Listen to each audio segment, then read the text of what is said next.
for the type of case. That's been my experience.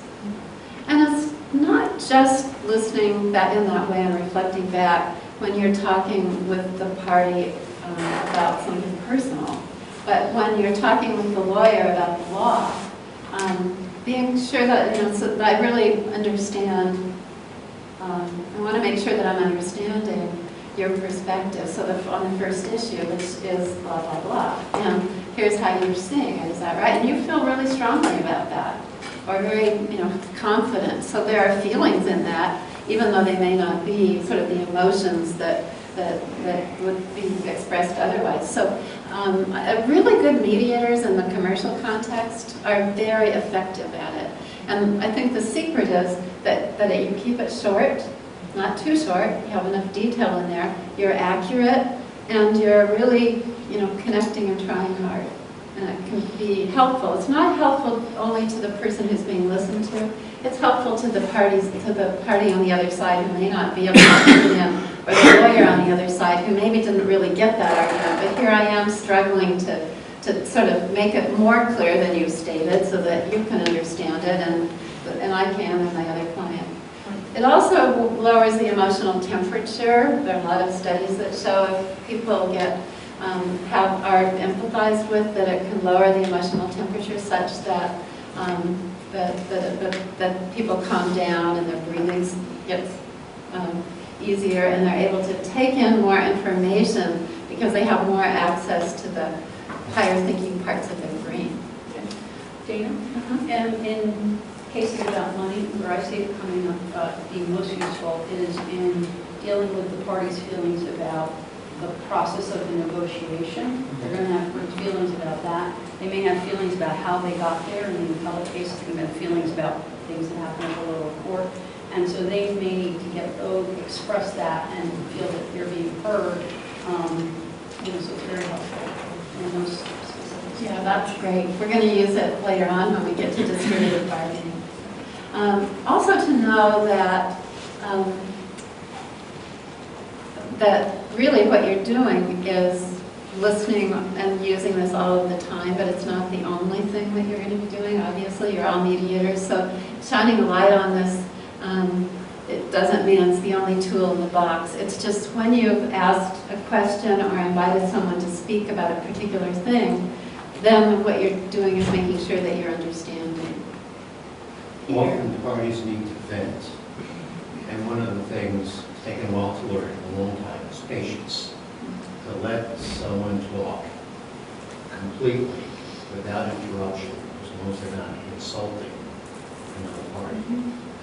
But once that's been done, the other party has equal right to do that, to move forward. And that's one of the things that allows, that empathy does. If you have a lot to say to me about the situation, and I have demonstrated to you that I understand that, then it lowers your sort of emotional temperature, but it also means that you don't have to keep repeating it, which sometimes, there's the broken record phenomenon, and I think particularly in appeals, it's been people haven't really felt that hurt. Yes. I found that this works better when the parties either are not represented, which I know is not going to be the case for us in this program, or where the attorneys are comfortable letting the parties speak. But there are other situations where the counsel just told their client, particularly if it's like an institutional client, just to not say anything, I'll do all the talking. And they don't, I haven't been really successful in getting an advocate to... That's why I was asking the question, actually. What the point you just made is exactly why I was asking the question. Because there are cases I've had as well where wherever there's a counsel representing the party, they tell their party not to say anything. They tell the client not to say anything. Let's take this on in the pre-mediation part, because there's a way you can set this up that'll really may make a difference. Yes? I just wanted to say something about care. I mean, that's a natural phenomenon that parties really appreciate, even sophisticated commercial property owners or high-level executives. So, and it's something spontaneous, but you demonstrated it just by being who you are, and it really makes a big difference. I just wanted to hone in on that point, because it's not I mean, if it's artificial, if you're just sort of in a real way summarizing what they said, that's not what caring about. Caring is about some special quality where they know that you're going to stay with the case as long as is necessary, so it's fully understood, and give it the maximum amount of time necessary to try to make it resolved. And so that's... Gerald, that's really very useful to focus on, because if you're not fully engaged, if you're not fully present, if it doesn't matter to you, you can just go through it. And worse is when empathizing will force you to pay more attention. So it's a lot harder not to. But it brings up an important point that I think is true all throughout mediation, which is the importance of one's intention. And if my intention is to just sort of follow and make sure that I'm getting the facts, that's one thing. If my intention is to dig in, to work hard, and part of that involves my intellect, and part of it involves my emotional sort of involvement in the situation, then I'm going to be doing that. So everything we do is preceded by an intention. The problem is we don't always know what it is. So using time to think about what it is that I want to do here. I really want to know you. That's just an intention.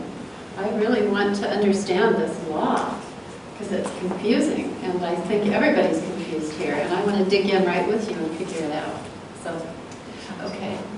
And so then these are some things that we'll come back to when we debrief. And let's see. Okay. So these are some. Just briefly, attachment means, these are the kinds of noise that we hear. Things like attachment would be, oh, I really want this to settle. This is, such an important case, and it's my first one here, and if it doesn't settle, then it can shade into, this kind of thinking can shade into the anxiousness and worry, right? If I don't get it settled, then they're never going to call me again. I probably won't ever be getting any more mediation work because it's going to be all over town. And then there's aversion, which is, ugh, this guy, I cannot stand being in a room with this same person. He keeps saying the same thing over and over. Or why is he messing with my process? Doesn't he know to shut up and get out of my way? Low energy, when you're just sort of mind's drifting, you catch yourself trying to pay attention, you're bored. Doesn't happen too much, but when it does, there might be some information in there for you, like eat, or it might be some personality. And then doubt, and that's doubt in the sense of the opposite of trust. I don't think this is going to work out. I doubt that these people can get there, instead of saying, I don't know what's going to happen, but we'll see. So it's all these things that keep you from being present and being able fully to help them. So watch for this in the exercise, and here's the exercise. We're going to break into groups, and I think I have, did I have that on here?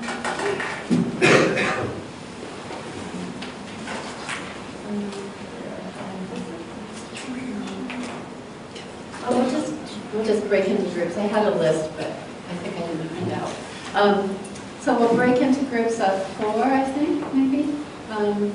And we'll be with Jay and Scotty and me.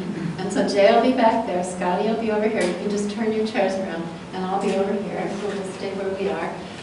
Here's the task. It's going to be a real conversation. One of you will be listening.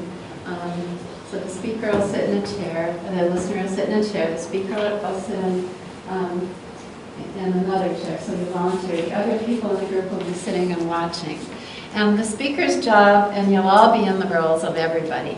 So if you're the speaker, your job is to talk about something in your life that really matters to you, that you has some emotional content. It might be something that you're worried about. It might be a decision that you're needing to make that's not that you haven't made yet. The kinds of things that I think are really helpful to talk about are things that matter, so that the other person can get a sense about, maybe not the biggest thing in your life. And certainly, we're going to ask these groups to keep confidential from everybody else in the room what you're talking about, but something that really is important to you, that has some substance and feelings in it. And think family, kids, parents, think, jobs, maybe problems you're having with clients. something significant. It's not a retelling, it's live and you're trying to puzzle through something. Your job is just to speak, you can't do anything wrong. The other side, if you're listening, the listener's role is to do what we've been talking about. Listen for situation, feelings, meaning, and reflect back what you hear in a condensed form, in your own words, what it is that you're hearing. That's really it. Focus your intention on understanding the other, pay attention, watch for the noise, and then when you see it, bring yourself back, and then summarize it really succinctly. They may go on and on and on, the speaker may go on and on, and you're thinking, oh my gosh, how am I ever going to remember this? And it's fine to interrupt, and the way to do that that's really simple is to say, Ken, I want to make sure that I'm following you, and so I'm going to interrupt you for a minute, but we'll get right back to it. Is that okay? And so just politely interrupt. And then we're going to have feedback, and the feedback starts with the person who was the listener. What worked? And stick to this, because it's really important. There are things that you're doing really well that you ought to hear from yourself and from other people. You need to keep doing. What really worked? Then what was challenging? And then, speaker, did you feel heard? And what was it that helped you to experience that? And then people in the group, you've been watching. And this is a very active role, which is, a big part of your learning, which is watch for what works. And then say, things to avoid are things like good eye contact or whatever. But it's a kind of listening, which is when you describe what happened. So when you said, that you were furious, when you brought up that she seemed like she was furious, she just gave this huge sigh of relief and said, finally somebody gets it. So that was very effective. And we'll get around to what's not working. The coaches are all going to be watching for something for each one of you, which is, what is it that can take you to the next place in your learning? And they're there to be resources. If you're in that seat and you think, I'm lost, or I want to try something new, but I don't know how, all you have to do is to say, I'd like some help, and the coach is right there to help you. We also can intervene if we think there's a way to sort of tweak it or change something, a piece that's happening to increase your learning. And we'll assume that that's okay, but if you're in the group and you don't want to be interrupted like that, just say so, because some people do better at the end being able to talk about it and they lose track. So if you don't want to be interrupted, make sure to let your coach know. Otherwise, she may do it just to say, okay, Vanessa, right now, what is the person feeling? And see if you can say that and get back in. And usually, there'll be a reason why we'll do that, but we'll talk about later. So then there'll be some feedback, after each person. Okay? Dana, I think we're going to need 2 groups of 5 and 1 group of 4, I think. Okay, that was my math.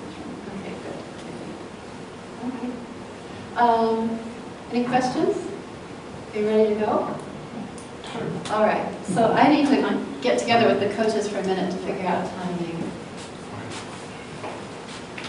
Go ahead and just make a circle in that way, if you were speaking. Thoughts, surprises.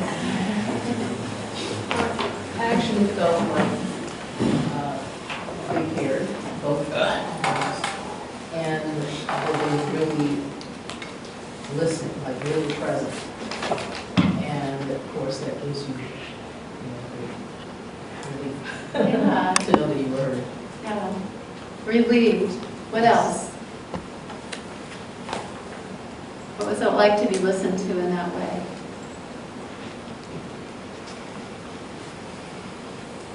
Anybody surprised by anything?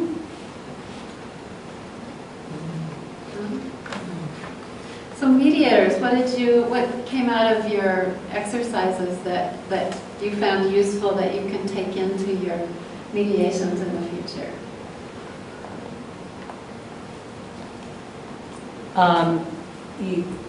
I find when I am in that role listening and I'm really engaged, it's like I don't see a lot of other stuff in the room because I'm looking at their face and making eye contact and listening. So the feedback was very interesting, and I actually missed it on his body positions, that when he felt listened to, he changed what he was doing, and I changed what I was doing. And so I wasn't cognizant of that, so that was interesting. Interesting. Anybody else, any learning you want to share? Yeah.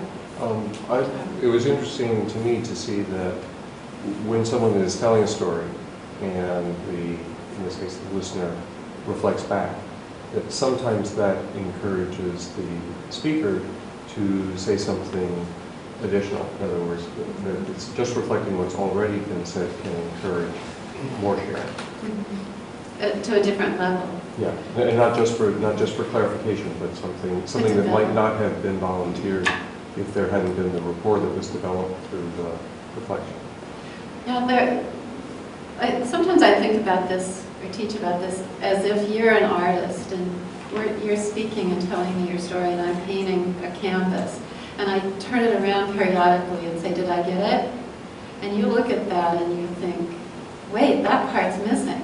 Even though you'd never said that part, it reminds you, not that of things that you see now that you couldn't see because it is an opportunity to reflect. So, yeah, the theory is that if you do this long enough, people come to their own conclusions, solve their own problem. We don't have all that long, but there's really something to it. One of the teachings that two things. One is the noise. Well, let's talk about that noise. Tell me about the noise. Anybody have it? I think one of the tendencies, at least for me, when I was wanting to ask the question, is that you want to help them solve the problem.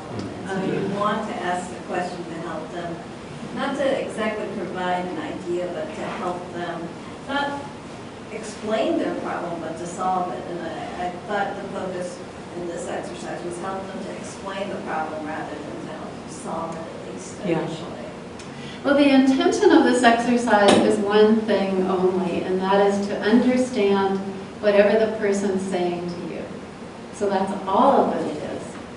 And that's why it's powerful, because I'm not trying to, I don't have anything back here that I want to, shape it. So maybe if I asked her some questions, she'd think about it in a different way, and then she'd get to a better idea of what to do about it. Because that's, if I'm, in this kind of empathy, if I'm walking in the snow and if my speaker's walking in the snow, I want to put my foot right down into that footprint and follow that person. And if I'm asking questions, I'm directing her or him into another direction. So that's just having a clear intention to understand really make a difference. Other noise. I found the problem solving. That came up for me, where I wanted to ask the question, why? Because I wanted to help solve the problem. And I don't know. I mean, that was kind of a revelation for me. I just wanted to cut to the chase.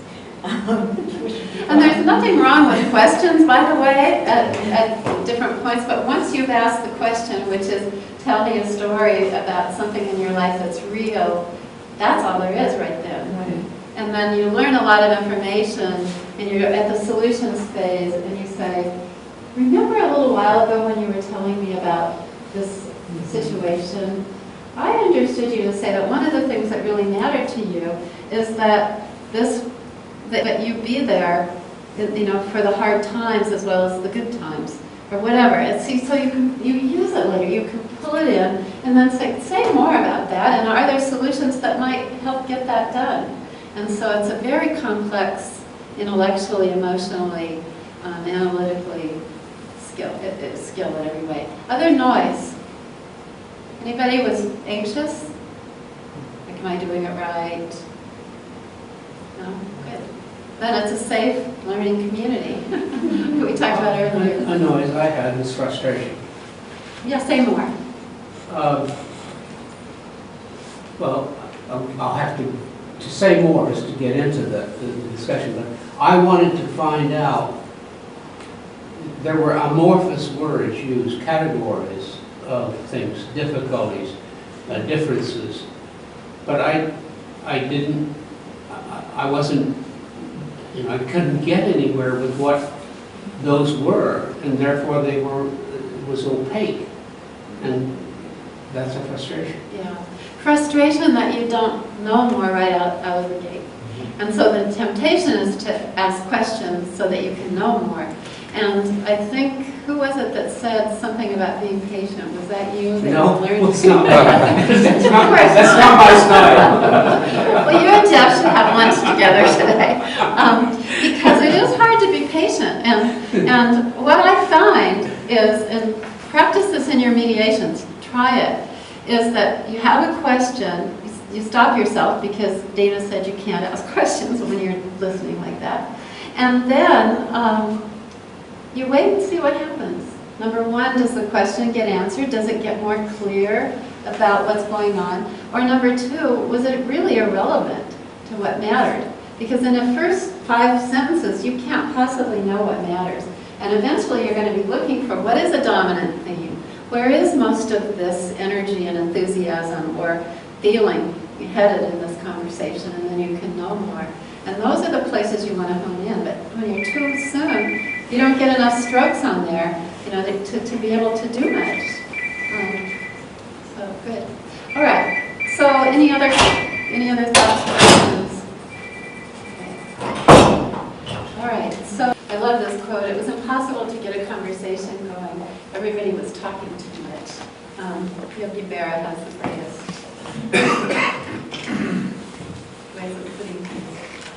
And so, when everybody in your head is talking too much, you can't really do too much. But here's the way that I found that really works to manage it. First is you have to pay attention and know that it's happening.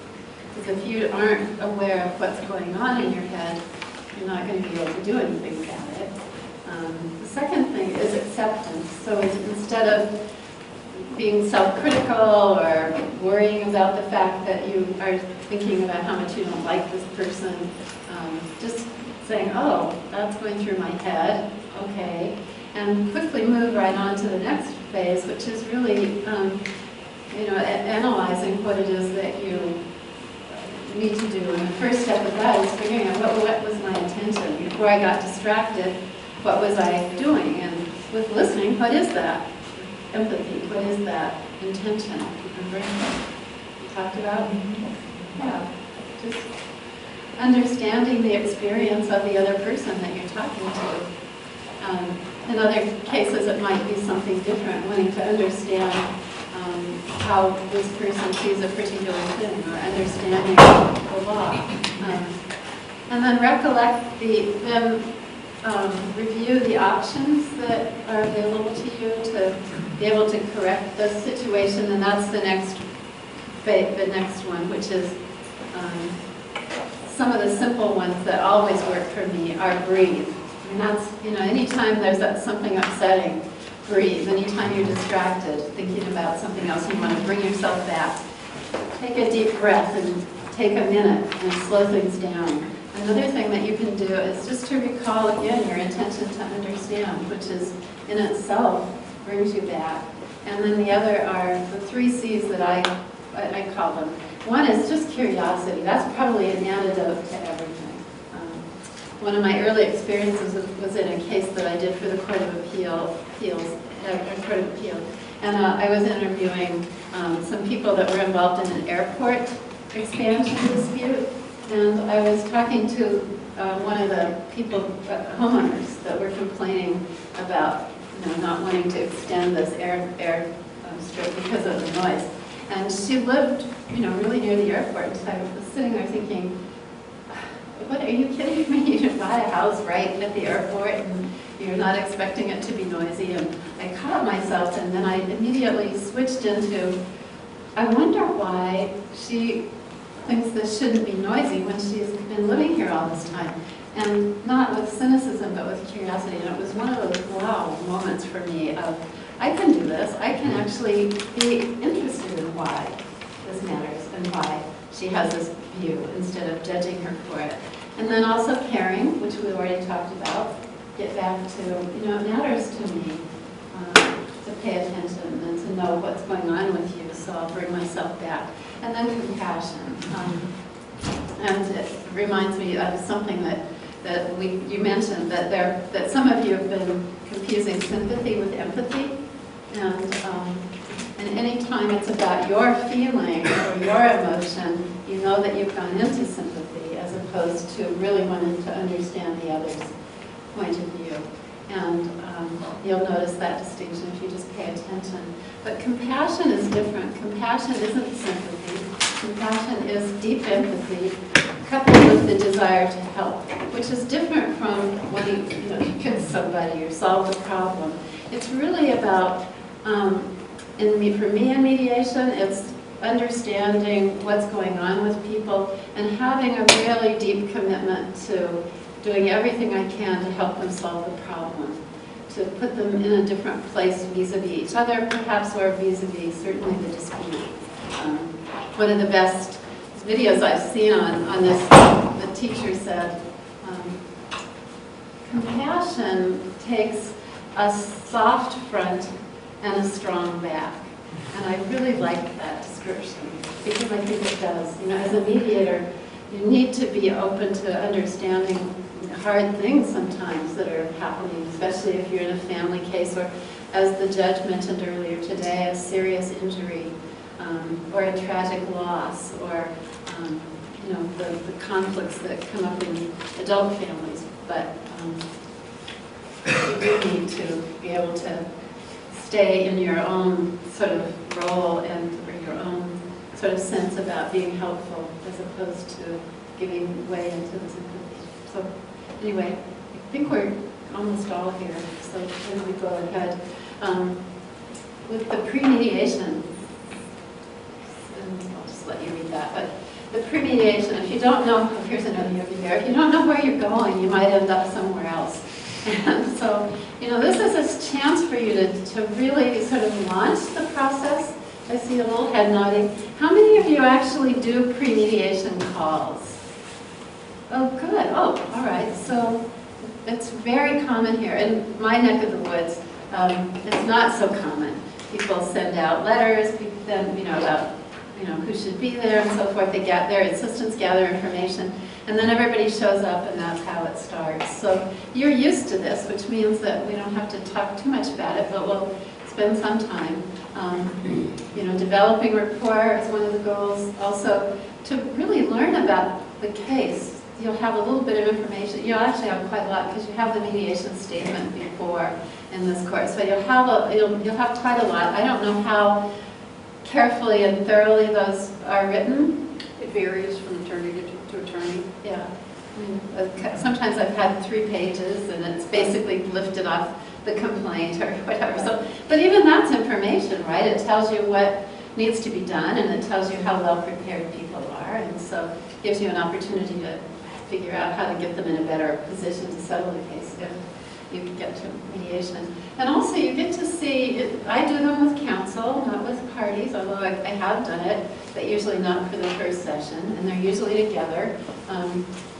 I do that because I like to see the dynamic between the lawyers, which on occasion is more difficult than the dynamic between the parties themselves. And it's good to know that. One case was a Court of Appeal case.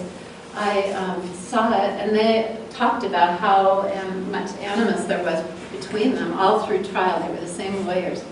And I said, is this going to be a problem in terms of your clients getting the case settled? And they said, yeah, it very well could be. This has been horrible. So I actually had a session with the lawyers the night before the mediation where we sat around and talked about how they were going to manage this and help their clients get to a resolution. And that was a pretty good result. So they could actually be frank with each other without their clients hearing it, and they got to engage in problem solving. You can ask too about the nature of the parties' disputes, of the relationships of the parties, and also learn about the goals for the mediation. Sometimes it's a money dispute. We just need to figure out how much gets paid, and that's it. And other times there are cases where there have been there are other goals. Maybe there's a number of appeals that I've done have had to do with intellectual property, where there are lots of creative solutions that are available, and there, although there is a money judgment or a decision, sometimes on injunctive relief, they really want to do more. There are all kinds of ways that they could do licensing or do a sale of the company or restructure things. So those are all things that you can learn about that you wouldn't learn about from the mediation statement necessarily. And all of this gives you information about how to structure the mediation so that the parties get their goals met and they are able to work around difficulties that they've had in the past. And then the other is to orient counsel toward a problem-solving orientation. And it's a kind of coaching role that the mediator can play as you go along. And it's not a lecture. We're going to do some experiments and some exercises together. But it's not a lecture so much as it is, if your client wants to be able to restructure this mediation, what are some things that you can do to prepare them to have a conversation that might likely lead to this particular result? And then you can urge them to do different things that you see in their description of how they're going to prepare that it's not going to be accurate.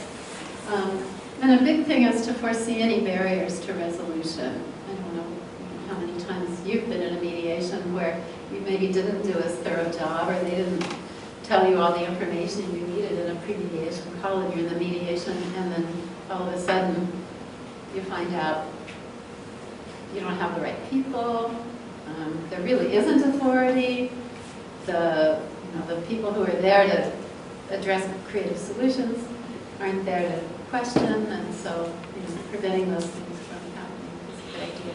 So those are just a few of the pre-mediation goals. But they really, it's a chance to connect and learn something so that you can structure the mediation. So are there any questions about that? I think you were going to talk about the having guests or observers or whoever.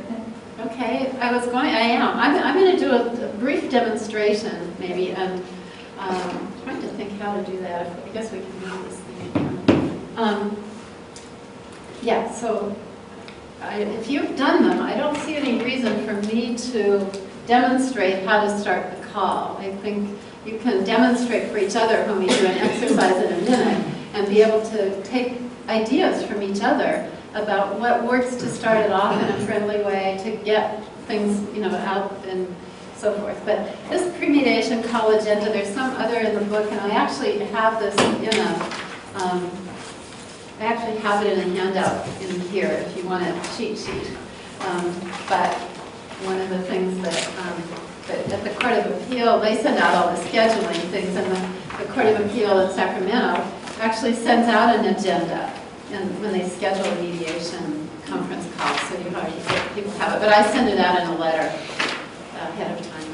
And so I won't go through this because you can, and the idea here is to focus in on some things that might be difficult. So if it's all right with you, we won't go entirely through it. Does that make sense? Although I will ask you when you do your individual exercises that you actually start out as if you were just starting this call. And this might be helpful for you sort of as a way of proceeding through the call if you like. But, does that sound good? So I think I'll make you all parties in this demonstration. I'll make you all lawyers, I mean. And there's a little bit of work that you need to do before we're ready to go. And that is contained in this sheet. So you've read the statement of decision. And this shows you what role play groups you're in. And but it also gives you instructions for the role play. And in the back, you'll see that there are instructions for the lawyers, so killer's lawyer and bug-nosed lawyer. And in the role plays that you're doing, you're going to play everybody. So I'll give these to you, you can read them. So, yeah. You may have said this and I missed it, but when you conduct a pre-mediation call, do you have counsel for both parties on the call? I do. Yeah. Is that, does practice vary with regard to that, or is that? Yeah, I think that it does vary. I don't think there's anything I don't think there's any right way to do it. I can tell you my rationale is that I want to have them together. It's also more efficient because if we're working out logistics, like where are we going to meet, who's going to be there, is there authority? I think it's helpful to have both lawyers on the line because a lot of times it's not up to me. You know, if I have Arden and Jeff on the line and I say, Jeff, who are you planning to bring? And you say whoever, and my carrier is going to be available by phone, I'll say, Arden, you know, does that sound acceptable to you? And you can say yes or no, and then there's a conversation about that, as opposed to my making, part of it's efficiency. I just don't want to be back and forth. Now, if there's an argument about that, and they can't seem to get, after a minute or two, they're spinning their wheels, then I'll say, I'm going to, are you available after we hang up? And I'll take that up with you separately. The only difficulty I've had is trying to get counsel on both sides available for that pre-mediation conference call can take weeks because of their schedule. So I just, I found for me it's more efficient just to call them, and if I get them, then I talk to them about things. And if I don't, speaking of efficiency, right? I'm just saying it varies depending on the schedules of the people you're working with. Yeah, I think that's true. So being flexible. I mean, I've done the same thing. Dana, the other benefit of making separate calls is if you get pre-mediation confidential statements that are lacking or that don't comport with perhaps what I've told you, I've been told during screening, then it's an opportunity to talk to that attorney individually and say what's really going on, because some attorneys think they're gaming the system, gaming the mediator by providing inaccurate or incomplete information in the statement, sometimes just that they're lazy or busy. So yeah, there's pros and cons to each, and you might want to try it both ways and see what works best for you, and then think of maybe doing it differently in particular cases. Yeah, I think that's right. And the other thing that I do is often I'll have a private call after, not often. If there's anything like that, I'll make a general statement about what information I still need, but I'll do that. And then the other thing I do often is after I read the briefs, and I schedule this in this call, after I read the briefs, I like to have another conversation with them and check in, make sure that they've have the kinds of conversations with the parties, and sometimes I have questions that need to be answered. Okay, so why don't we just have a little role play here? And so I'll be the mediator.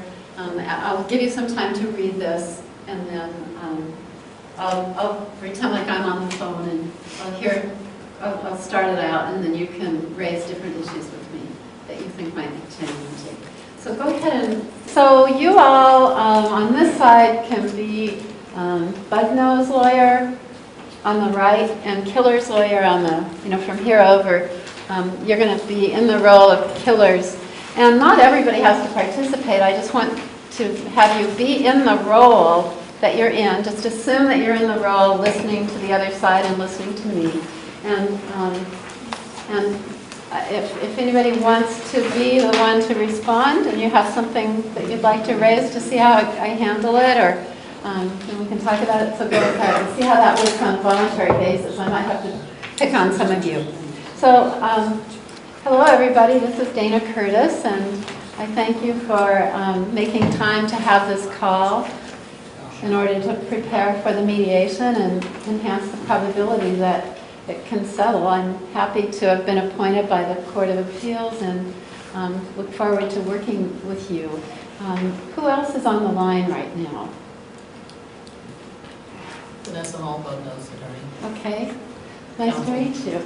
Yeah, and for Killers? Yeah, Okay, Kim.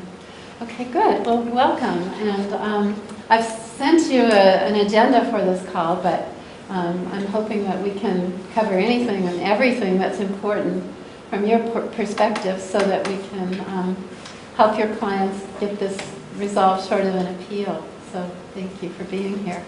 I did get your mediation statements, and so I have an idea from that about the case, but this is a chance for you to share additional information with me that you think would be useful to know going in. So is there anything that you would like to add at this point? So I'm going to just stop right here, and instead of going on with the whole sort of general kinds of things, so we would cover a little bit more about the nature of the case if you didn't think that that was enough. The other thing you could do is to say, I read the briefs, here's what I understand, that we have these issues that are going to be appealed, and then there's a cross appeal. So it's a chance for you to articulate what is likely to, what the case is about, and to show that you've had the opportunity to read all of the information. And then there are a number of other things that are really good on appeal to handle. So I know that and it may have come up in the mediation statement. Where I mediate, we don't get the mediation statement until after we've had this call. But I just want to make sure, it doesn't look like it from the papers that I've received, but I just want to make sure that there are no other related issues or cases that are going to be potentially, it would be useful to resolve in mediation. Sometimes there are other pending cases or related cases, or perhaps other pieces of the cases in this jurisdiction or others. Is that the case in either of your cases? It doesn't look like it, but I thought I'd check. No. There's nothing there. Okay.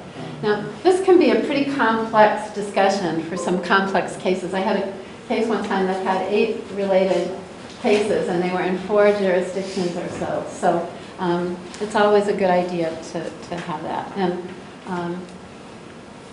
battery. Thanks for paying attention. So anyway, there are these preliminary things that you can work on your own, but I want to move quickly to start. Is there anyone who wants to raise a particularly challenging issue and just give me the headline of what it is, what category? Yeah. Well, our clients don't get along. Okay, so what tell me a bit about your clients, and let's try to figure out what we can do to create an atmosphere in which they can settle the case. So how about your client, Charles? Well, they can't stand being in the same room with each other. Every time, like when we went to mediation before the trial, it was just a disaster because they just go after each other, and we and by opposing counsel haven't been able to control their behavior. Okay, so pretty unconstructive conversation, it sounds like, that derailed the mediation. Tell me a bit about that mediation and how it was structured. Well, I was trying to defer to someone else to try out, that's all. Okay. It was pretty contentious. It was very, very, both of our clients are very angry at each other right now, but the way the mediation took place was the mediator permitted our clients to speak with our permission. And during that exchange, there were a lot of very offensive words exchanged at the time. I don't know whether the opposing counsel agrees with me that it was at that time they just kind of got out of hand.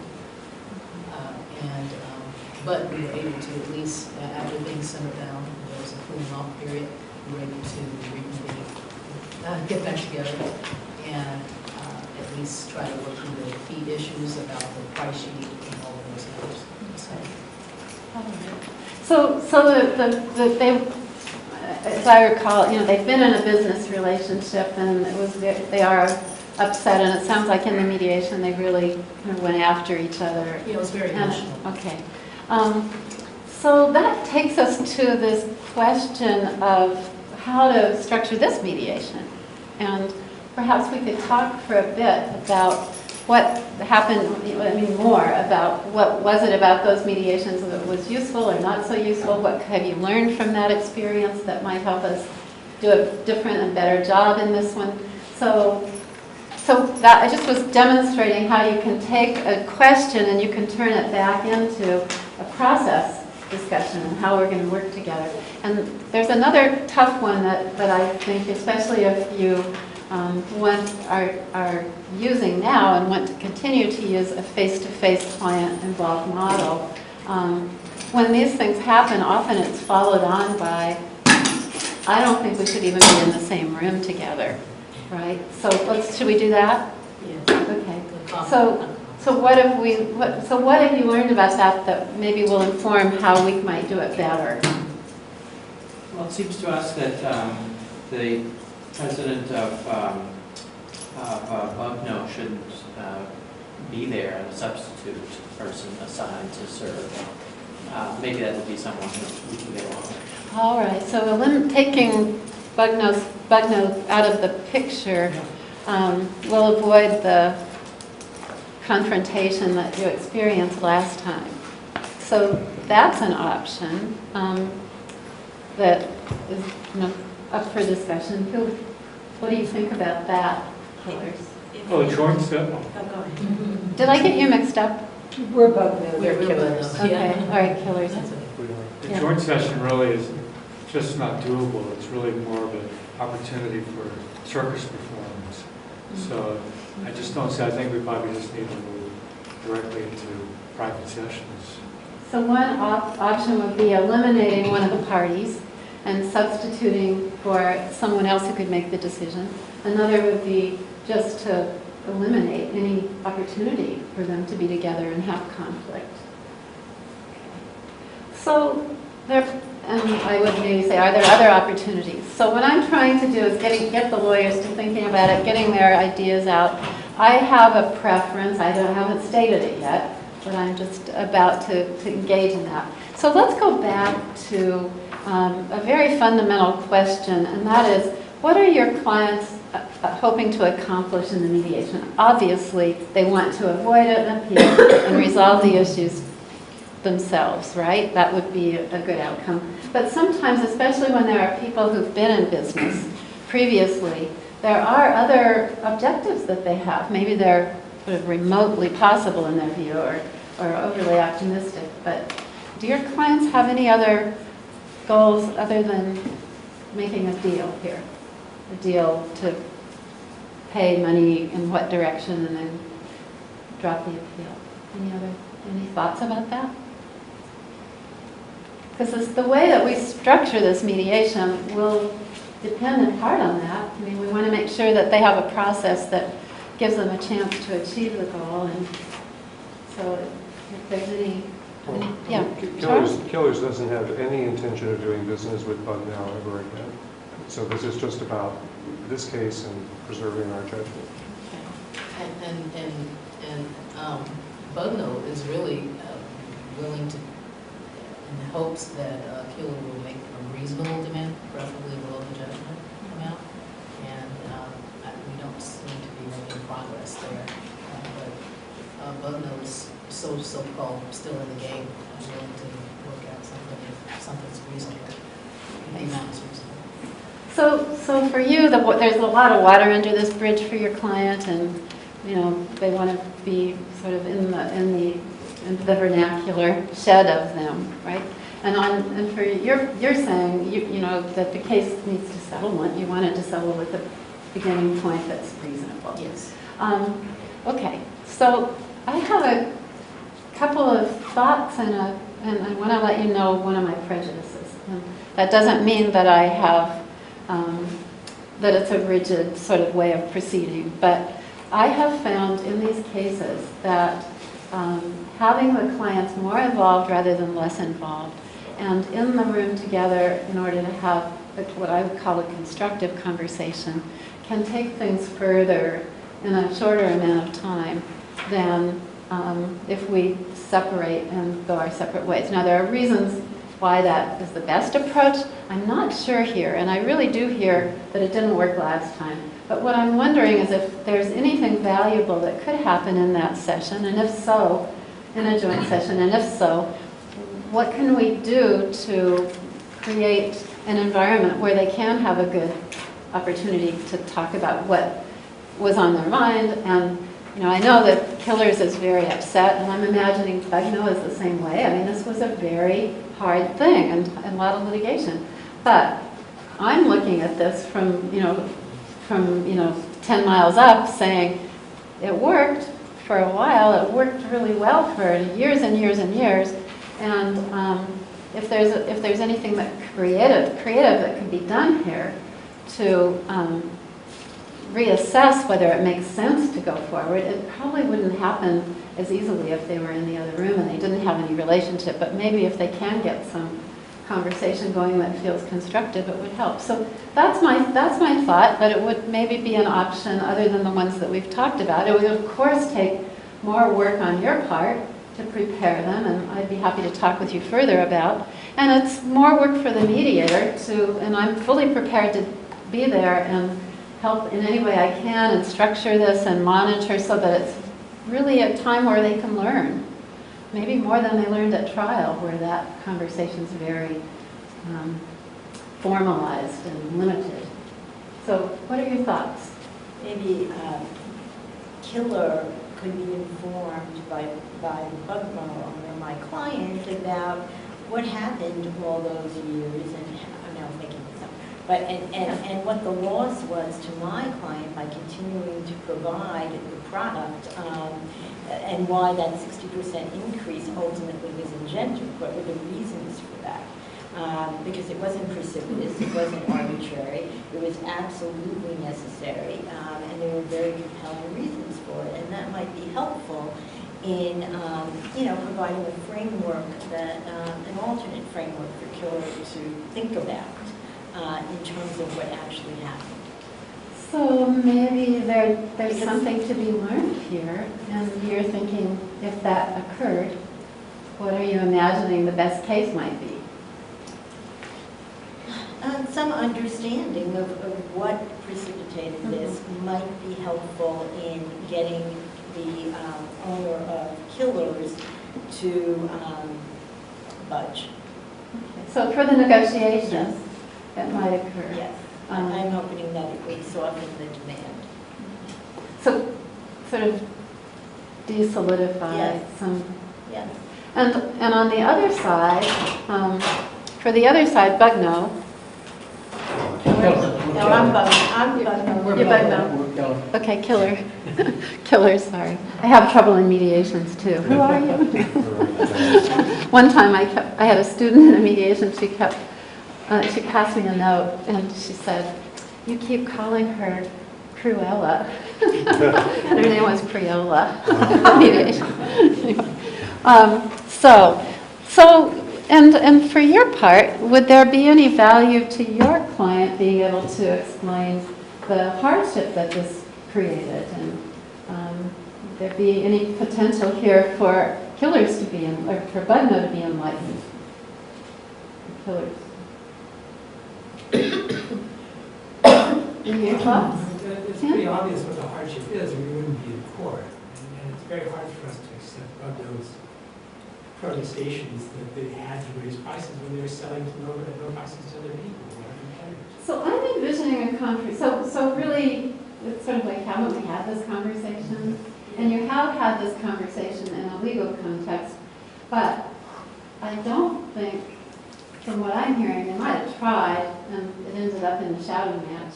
I'm not sure that they've really understood how this impacted each other, and I'm wondering if that happened, there might be some value to doing that. Sometimes it's valuable to people to just be able to express it and believe that the other person understands. Yeah. Is it possible that we could start out with separate meetings for our clients initially with you, just to provide that vent, simply because of the history of what happened in the previous mediation, and perhaps then kind of ease back into a meeting with the both of them in the room, because I think right now the mindset is, oh no, here we go again. Yeah, more of the same, right? More of the same. Yeah. And if there's any way possible, you could just kind of meet with, it doesn't matter who goes first or whatever, but just meet with one, Mr. Killer, and then meet with my client separately, and then after that, kind of prepare them to come back together so that they can have more of a civil conversation. So I'm gathering that you'll entertain the idea of having a constructive conversation together, but that you're suggesting we meet first. I meet with the parties separately to talk about that and perhaps other things in preparation before we bring them together. Is that right? Yes, I think my client will be open to that. Okay, and how about over here? Peter? Well, I think we're open to any reasonable suggestion. We have had a lot of experience in the fields. But we think, as the mediator, you should start off by letting them know a 60% increase was totally unreasonable. And they have to have a different focus if they want to bring this thing to it. Well, that brings up a little bit different topic. Can I put that out here for just a second? And that is, what would my role be and what can I do to help this move along? But I want to talk about this question first about whether we should, there might be value to having a joint session, and maybe with Vanessa's modification that I meet separately to sort of talk with the clients and see what they need in order to feel like this could be constructive. Would that be something that would be a good way? We're open to any reasonable Okay, conclusion. all right, thank you. And so I want to just stop with that little bit of negotiation and get some thoughts, feedback about this question of meeting jointly or separately and how I handled it, what questions you had, what concerns you have. I do have one question based on the fact pattern. It sounds like. Okay, don't reveal any secrets. I thought we Okay. all got everything. Oh, yeah, that's right. You're just, yeah, go for it, because you have to be everybody all of the time. Yeah, go for it. It seemed like Killer wanted more than as a judgment, Yeah, and the approach to that's what that. they all do, right? Right. And the approach to that, how do you approach that? You know? All right, well, let's stay with this. I mean, that's another question. We But can. that sounds like it's a perfect reason for doing it separately in the beginning. Well, yeah, so Not really. No? it could be. No. No? It could be, Go but, ahead. so, the attorneys are more comfortable relaying their stories to the mediator to gain the mediator's not only trust, which is important, but to get the mediator to twist the arm of the other side. And what better way to do that than in caucus? Makes an attorney feel much more comfortable. So what you're doing as a mediator, if the twisting of the arm is, I want $500,000, even though I only got a smaller judgment, I want you to twist their arm to show you that we're right. Because if it comes from you, they'll believe it. If it comes from us, they're not going to believe it. So why have a joint session? And if there's no other reason besides that, it's a settlement negotiation. It's a settlement conference. It's not a mediation.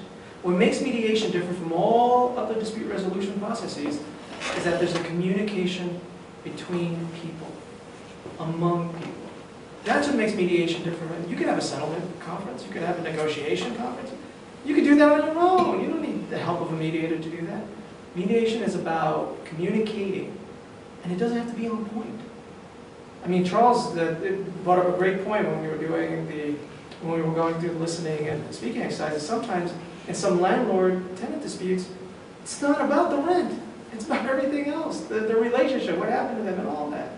The same thing with judgments, and particularly with business partnerships. That happens quite frequently. That's about, why did you charge me so much all of a sudden?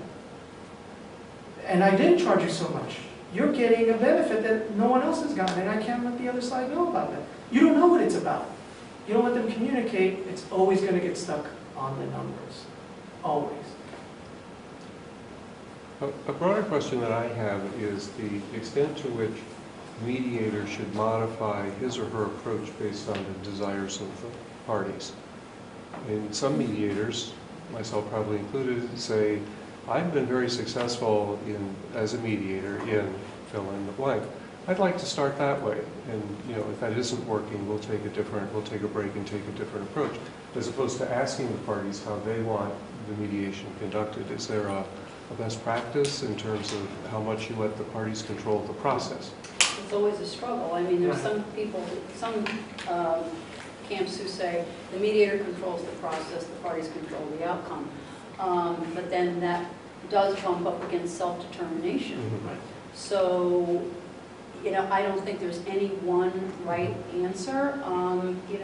There are some programs where the format is very strictly prescribed. Like, for example, if you're mediating at the EEOC, You start out with a joint session. What you do in the joint session is very specific, and then you always break out into caucuses for the rest of the day, and that's the model that they follow all across the country.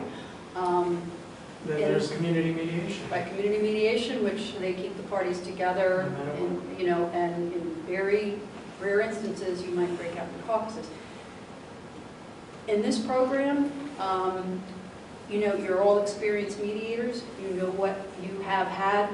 You've tried different things, and I'm relying on you, and the court's relying on you to use your experience and your judgment to try and fit the process to the parties. And I think that's where Dana's going with this in terms of getting some feedback from the attorneys as to what they think based on their knowledge of their clients, and their previous experiences with opposing counsel. So you're kind of getting their wisdom and then making a decision based on the information that you have.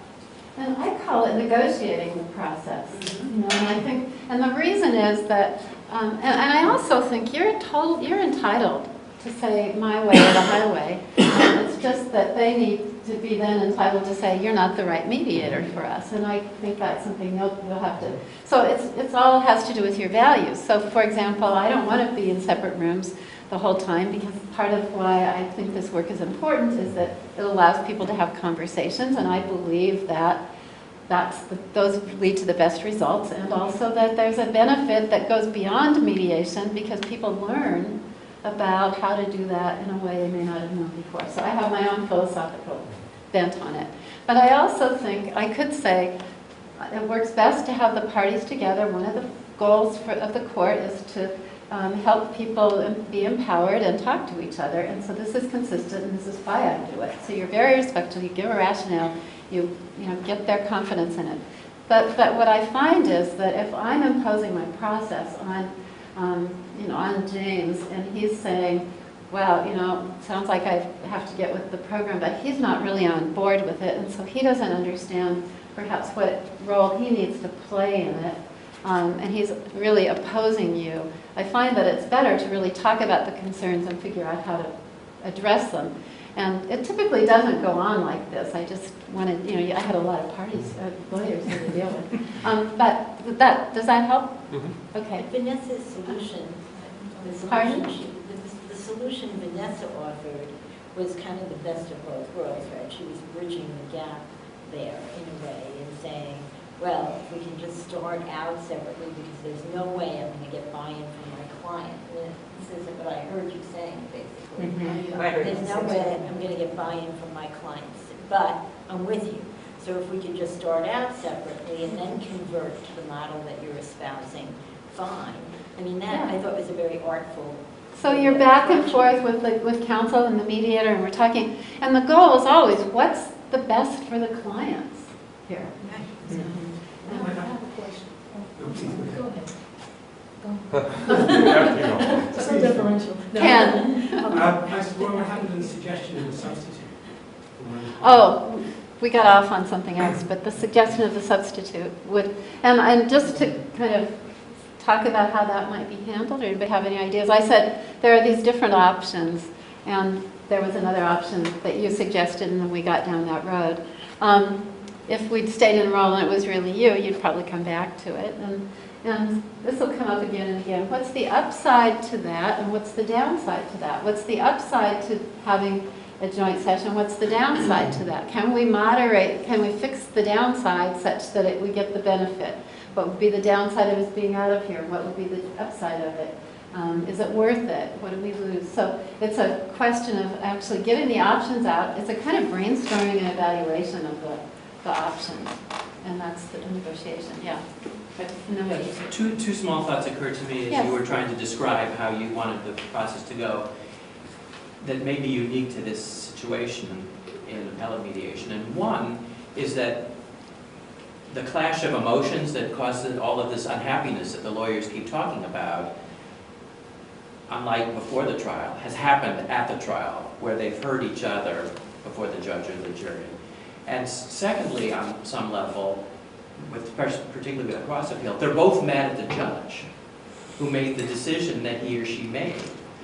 So if you could if you could With the redirect cross them, appeal. if you can sort of redirect their anger away from each other and towards their disagreement with how the judge decided the case, maybe some of the emotional concerns that the lawyers seem to be expressing on behalf of their clients can be dissipated in some way. I'm not sure how to do that artfully, but The enemy of my enemy is my yeah, I friend. mean, they both don't like what the judge did. Yeah, And interesting, I don't- that's, yeah. Well, I think that's worth a try. I just want to give you two a chance to respond to this comment that perhaps the emotional temperature isn't as high by the time they get here because they've had all this other time to talk in mediation and blow up at each other maybe. And then they've also had a trial. And so they've got all this out in the open. Thoughts? Oh, I think that there's potential for high emotion in trial mediation. I've seen it Well, because I'm sure there is. Because particularly from the losing side, because, they haven't had a chance to express their feelings about having lost, and then you've also got people who've been warring for a certain period of time, and they're there because they're not emotionally able to give up the fight. So there's still something there, so is that consistent with your experience? And exactly, and the other thing that you all forget is that, and I know you all see it as attorneys, witnesses get to talk about whatever is relevant to the court. They never get to talk about what's really on their mind. This scumbag screwed me over. They can't say that in court. You weren't allowed as an attorney. That's what they want. Sometimes they want to say in mediation. You screwed me. You did something that hurt me. And that's not going to be. Why? And why? Exactly. And why did you do it? And that's what I want to tell you. And that's what a mediation offers that no amount of trial can. Well, that's a really wonderful point too, Jay, which is it's not just about expressing my view. I want answers. I want to know. An employment case and a mediation that I did at the Court of Appeal. I got fired and I sued you for discrimination, and what you wanted to talk to me about was, why would you sue me? You know that I have promoted women in this company. It's been one of my passions, and to be sued for discriminating against women was just deeply offensive to me. And I want to know why you did that. And so that's part of that real discourse. I mean, sometimes I go around thinking about weird things about my profession, and once in a while it'll come to me, I don't get it. Why do people stop talking to each other? That's how we work out problems. And you get lawyers in the room, in the way, and then they can't. And so it's very complicated. And in some ways, it's what we're doing is we're getting back after we're rolling it back from trial court, from the appellate court to the trial court, to the time they came into the lawyer's office, right back here where it was a human problem. And right now we have a chance to solve it at a human level.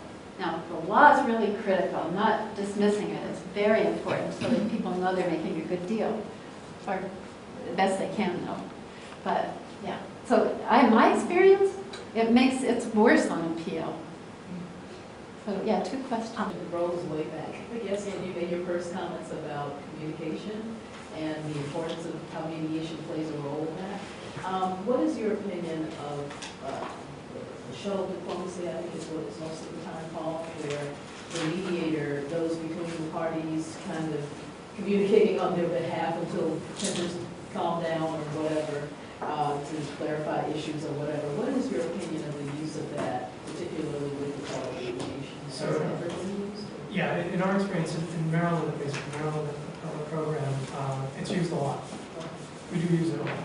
Sometimes we exclusively use it because the attorneys have indicated to us that don't keep them in the same room. And there are reasons because when they were at trial, right, as soon as they got out of the courtroom, there was a fight going on, they yelled at each other, they beat each other up, so we know that we have to keep them apart for whatever reason. So in that instance, we do if there's going to be dangerous behavior or some threatening behavior going on. Most of the time we don't. We do start in joint session, and then if we find that we have to break them because they're not ready to negotiate after talking about everything, then we break them apart. That's usually more the norm. We do try to keep them together as much as possible to cover as many areas as possible. favorite question at the end when, one of the attorneys said, I think we're ready to go to caucus now, I think we're ready to do. I go, oh, that's wonderful, that's great. Okay, so does anybody want to say anything to each other before we go? And then you'll get that one whispering voice that, well, I have a question. And that question could be another half hour or 20, 30 minutes of that particular issue that just came up, which leads to other questions. So It sounds like you're going back to self-determination, let the parties decide whether they should break it, not break that. It's difficult to conduct the bargaining phase in joint session, although I have dealt with cases where you first separated into caucus and you realize there's some kind of information gap, or there needs to be some discussion between either just the attorneys or the attorneys and the clients, and then you go back into joint session and go back into caucuses. So flexible. would it ever be appropriate to have a pre-mediation discussion with the parties and to say, how do you feel about being the other party? It's really important that we have, I know this is an emotional topic, it's a topic that you care a lot about, but do you think we could have a civil conversation about it? Yeah. And if you get them to say yes, it makes it, consistency, it makes it hard for them to. It's- There's a lot of evidence, I've read research that says that when you have a pre-mediation caucus with parties, that cases settle more frequently. And the book I'm working on now is to do with mediating with adult families with elder issues and probate issues and that sort of thing, and conservatorships and stuff like that. And I rarely, except in a very straightforward, simple case, I rarely go into those mediations without having had these conversations. And also another area that I do it consistently is in workplace disputes. So I talk to this person and that person, and I want to know their unvarnished view of things, and I want to know what their contributions were. And I also want to know how they think the conversation will go, and what do they need to do, and what do they need to have in place as far as agreements for it to work. So in those cases, I mean, the thing about it is you're not getting paid for these. It's very time consuming. So I might spend as much time in those pre-mediation meetings with the parties and pre-mediation stuff, more time there than I will when they're actually together. Because you don't need to, manage it all. It's all handled, and you're just sitting there helping them talk. So to follow, as attorneys, we're instructed, we never talk to the client, not talk except through the attorney, as a counsel. As a mediator, one of the... Let me just do a demo. So one thing I do in these cases is talk with the parties.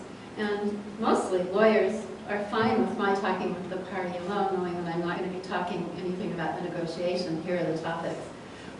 Sometimes they're not, and then the lawyers come with me. I don't know what your preference is, or even if your client would want to meet with me, but if they do you think that's a good idea? And then we just have to figure out how it would go in terms of who goes to the meeting with me.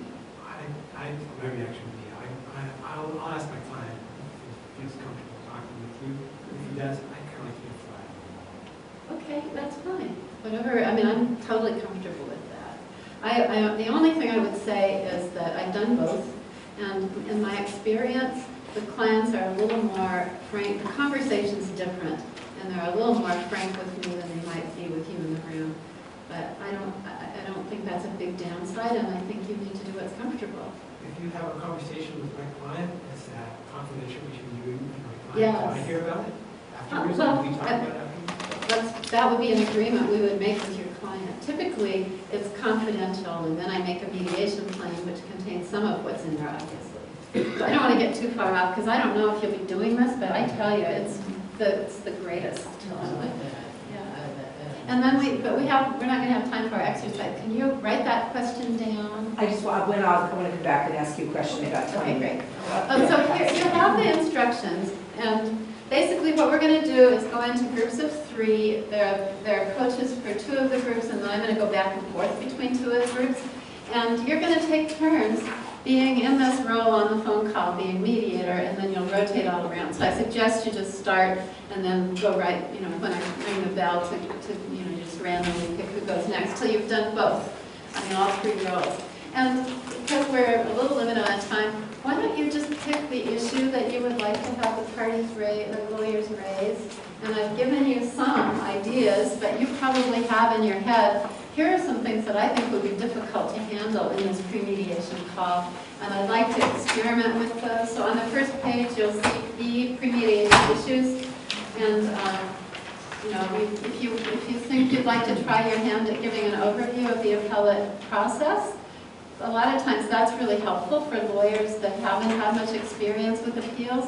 So, here we are now, there's a chance, and when we finish, here's what's going to happen. The briefing schedule is going to be in place, and then and on and on and on, and the court's going to look at the issues and apply the standards of review, whatever. So if you want to go through that, we can.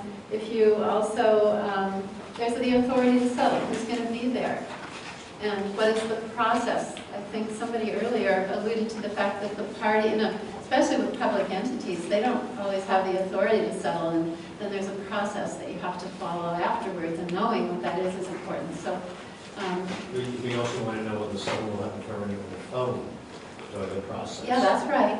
And also, there are things to handle. So with, if there's not going to be a firm decision, then what do you do to ensure as much as possible that it's going to be adopted by the body? So getting comfortable around all